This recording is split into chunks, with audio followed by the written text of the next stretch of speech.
Bonjour Caroline Fayet. Bonjour. Vous dirigez le cabinet Bolero que vous avez fondé, vous enseignez la stratégie digitale et l'influence à HEC et vous avez publié L'art de la guerre digitale, survivre et dominer à l'ère du numérique aux éditions Duno. Alors, première question, pourquoi avoir choisi ce terme de guerre qui est assez fort? On a envie de vous demander qui sont les forces en présence, quelles sont les armes et surtout qui sont les victimes?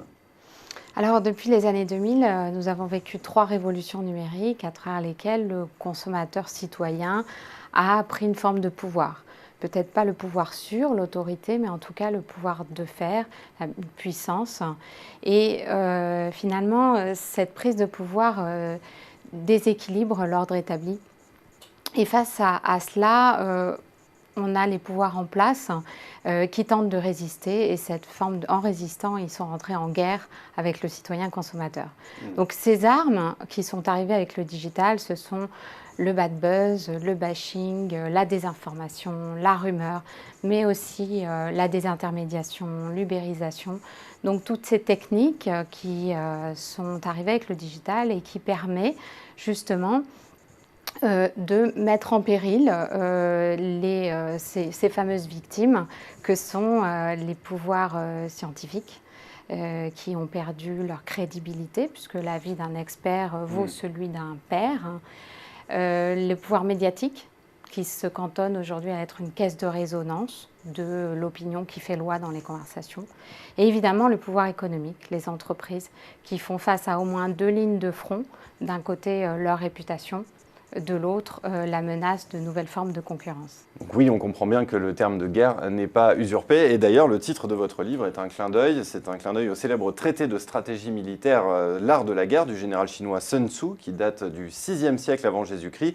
Et il écrivait que le summum de l'art de la guerre, c'est de soumettre l'ennemi sans verser une seule goutte de sang. Alors, pourquoi cette analogie? Est-ce qu'il faut en déduire que les entreprises aujourd'hui commettent trop souvent l'erreur de chercher à s'imposer par la force uniquement?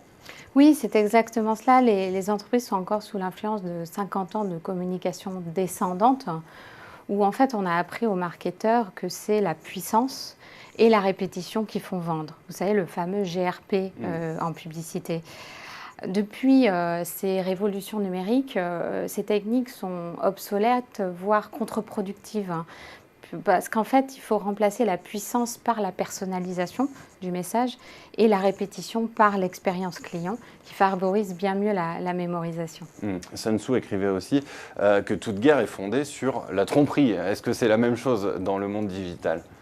Alors là, il va falloir nuancer un petit peu parce qu'effectivement, on a des activistes, ces fameux zadistes qui sont particulièrement habiles dans la manipulation de l'information, qui s'arrangent un peu avec la vérité pour obtenir plus de signatures sur des pétitions, pour obtenir plus de vues et jouer avec l'émotion du public. Ils bénéficient d'une forme d'impunité parce qu'on sait que les attaquer, ce serait leur faire publicité à leurs arguments. Du côté des entreprises, le paradoxe, c'est qu'elles n'ont jamais été autant surveillées par l'ensemble de ces acteurs, notamment en ligne, et en même temps, elles n'ont jamais été autant accusées de manipulation, de mensonges, etc. Mais je ne voudrais pas qu'on comprenne qu'effectivement l'art de la guerre, c'est le mensonge.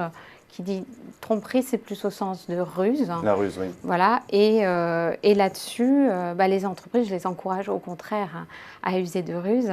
L'exemple que je donne dans mon ouvrage, celui d'Uber, est-ce qu'il n'a pas sacrifié Uberpop, qui était un petit peu perdu d'avance d'un point de vue réglementaire, pour favoriser UberX, son service phare?